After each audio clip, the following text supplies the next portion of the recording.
ಅಗ್ರಹಾರದಲ್ಲಿ ಒಂದು ಹುಡುಗಿದ್ದಾಳೆ, MBBS ಮಾಡಿದ್ದಾಳೆ 1 ವರ್ಷ, 2ನೇ ವರ್ಷಕ್ಕೆ ದುಡ್ಡಿಲ್ಲ. ಆ ಎಮ್ಮ ಡಿಸ್ಕಂಟಿನ್ಯೂ ಮಾಡ್ತಿದ್ದಾಳೆ. ಆ ಹುಡುಗಿ ಅಪ್ಪ ಅಮ್ಮ ಇಬ್ಬರು ಸತ್ತಿದ್ದಾರೆ. ಆ ಹುಡುಗಿ ಏನೋ ಒಂದು ಬದುಕು ಕಟ್ಟಿಕೊಡ್ಬೇಕಲ್ಲ ಭೀಮಣ್ಣ, ನಿನ್ನ ಬರೋದ್ರಿಂದ ಏನಾರು ಆಗುತ್ತಾ ಅಂತ ಅಂದಾಗ ನಾನು ಬದುಕು ಕಟ್ಟಿಕೊಡುವಂಗೆ ನನಗೆ ಪೆಟ್ರೋಲಿಗೆ ದುಡ್ಡಿಲ್ಲ. ಅವತ್ತು ನಮ್ಮವ್ವ ಹಾಲು ಮಾರ್ತಿದ್ಲು. ಒಂದು 200 ರೂಪಾಯಿ ಬೇಕವ ನನಗೆ ಅಂದೆ. ತಗೊಂಡೋಗಪ್ಪ ಅಂತ ಕೊಟ್ಲು. ನೀನು ಎಲ್ಲಿ ಹೋಗಿ ಈಗ ನಮ್ಮ ಮನೆಯಾಗ ನೀನು ಯಾಕೆ ದುಡಿಯಲ್ಲ, 1 ರೂಪಾಯಿ ನಿಲ್ದಂಗೆ ದಿನ ಹೋಗಿಯಲ್ಲ, 16 ವರ್ಷಗಟ್ಟಲೆ ನಮಗೆ 1 ರೂಪಾಯಿ ತಂದಾಕಲ್ಲ, ಯಾಕೆ ಹೋಗಿ ಅಂತ ನಮ್ಮಪ್ಪ ನಮ್ಮವ್ವ ಕೇಳಿಲ್ಲ.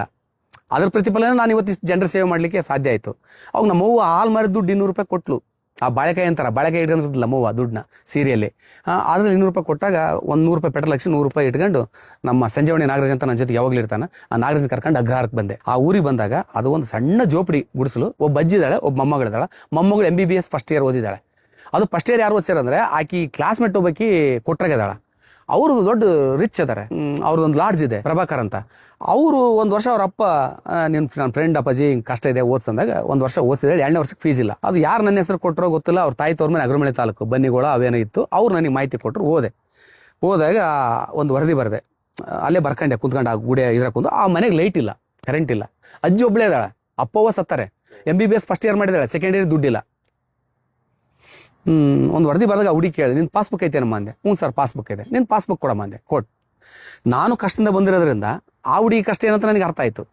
ಒಂದು ವರದಿ ಬರೆದೆ ನಾಳಿದ್ದು ಆಲ್ ಎಡಿಷನ್ ಆಗುತ್ತೆ, ಫ್ರಂಟ್ ಪೇಜ್ ಆಗಲ್ಲ, ಆಲ್ ಎಡಿಷನ್ ಆಗುತ್ತೆ, ಈ ಹುಡುಗಿ ನ್ಯಾಯ ಸಿಗುತ್ತೆ ಅಂತ ನನ್ನ ಆತ್ಮದಲ್ಲಿ ಖುಷಿಯಾಗಿತ್ತು. ಹೋಗಿ ವರದಿ ಬರೆದೆ, ನನ್ನ ಭಾವನೆಗಳೆಲ್ಲವೂ ಅದ್ರಾಗ ಇಟ್ಟು ಬರೆದಾಗ ಆಲ್ ಎಡಿಷನ್ ಬಂದ್ಬಿಡ್ತಾ. ಹುಡುಗಿದು ಒಂದು ಅಕೌಂಟ್ ಹಾಕಿದಾಗ MLA PA ದಳವಾಯಿ ಬೆಳಗ್ಗೆ ಅವ್ರ ಮನೆಗೆ 8 ಗಂಟೆಗೆ ಪೇಪರು, 6 ಗಂಟೆ ಮಾತಿ 8 ಗಂಟೆಗೆ ಅವ್ರ ಮನೇಲಿ ಇದ್ದಾನೆ. PD ಅವ್ರಿಗೆ ಕರೆಸಿದ್ದಾನೆ, EO ಕರೆಸಿದ್ದಾನೆ, ತಹಶೀಲ್ದಾರ್ ಕರೆಸಿದ್ದಾನೆ, MLA PA ಕರೆಸಿ. ಲೈಟ್ ಇಲ್ಲ ಅವ್ರ ಮನೆಗೆ, ಅಲ್ಲೇ ಆ ಸ್ಪಾಟ್ ಆಗಲೇ ಲೈಟ್ ಹಾಕ್ಸಿದ. ಆಮೇಲೆ ಆಶ್ರಯ ಮನೆ, ಅದು ಗುಡಿಸಲು ಮನೆ ಇದ್ದಂಗೆ ಮೇಲೆ ಆ EOಗೆ ಹೇಳಿ ಅಲ್ಲೇ ಒಂದು ಮನೆ, ಗ್ರಾಮ ಪಂಚಾಯತಿ ಸೆಕ್ರೆಟರಿ ಅವಾಗ PD ಇದ್ದಿಲ್ಲ, ಸೆಕ್ರೆಟರಿಗೆ ಹೇಳಿ ಒಂದು ಮನೆ ಹಾಕಿ ಕೊಡ್ತಕ್ಕಂಥದ್ದು ಅಲ್ಲೇ ಆಯಿತು. ಅವೆರಡು ಆದಮೇಲೆ 50,000 ರೂಪಾಯಿ ದುಡ್ಡು ಕೊಟ್ರು ಆ ಹುಡುಗಿಗೆ ಅವ್ರು ಸ್ಪಾಟು. ಆಮೇಲೆ ನಿಂದು ಹಾಸ್ಟೆಲ್ ಖರ್ಚೆಲ್ಲ ನಾನೇ ಕೊಡ್ತೀನಿ ಅಂತ ಶಾಸಕ ನಾಗೇಂದ್ರ ಭರವಸೆ ಕೊಟ್ಟರಲ್ಲಿ. ಅದಾದ ನಂತರ ಮಧ್ಯಾಹ್ನ 12 ಗಂಟೆಗೆ 5 ಲಕ್ಷ ರೂಪಾಯಿ ಆಕೆ ಅಕೌಂಟ್ ಜಮಾ ಆಗಿದೆ. ಒಬ್ಬ ಪತ್ರಕರ್ತಗೆ ವರದಿ ಮಾಡಕ್ಕೆ ಹೋಗಿ ದುಡ್ಡಿಲ್ಲ, ಅವನಿಗೂ ದುಡ್ಡಿಲ್ಲ. ಆದರೆ ಪತ್ರಕರ್ತಗೆ ಒಂದು ಬದುಕು ಕಟ್ಟಿಕೊಡೋ ಶಕ್ತಿ ಇದೆ. ಅದು ನನಗೆ ಅರಿವಾಯ್ತು. ಅದು ನನ್ನ ಹತ್ರ 10 ರೂಪಾಯಿ ಇಲ್ದಿದ್ರೆ ನಾನು ಒಂದು ಬದುಕು ಕಟ್ಟಿಕೊಡೋ ಶಕ್ತಿ ನನ್ನಲ್ಲಿದೆ, ಅದನ್ನು ಕರೆಕ್ಟಾಗಿ ಉಪಯೋಗಿಸಬೇಕು ನಾನು ಅಂತಕ್ಕಂಥದ್ದು. 5 lakh Chamuru Shivashankarappa next day statement ಕೊಟ್ಟ. ಆ ಹುಡುಗದು 3 ವರ್ಷದ್ದು ಎಲ್ಲ ಖರ್ಚು ನಂದೇ. ದಾವಣಗೆರೆ ಕರೆಸಿ ಆಕಿನ ಸನ್ಮಾನ ಮಾಡಿದ್ರು. ಒಬ್ಬ ಪತ್ರಕರ್ತ ಅವನಲ್ಲಿ ಹೃದಯವಂತಿಕೆ ಇದ್ದರೆ, ಜ್ಞಾನಾರ್ಜನೆ ಇದ್ದರೆ ಏನೂ ಆಗಲ್ಲ.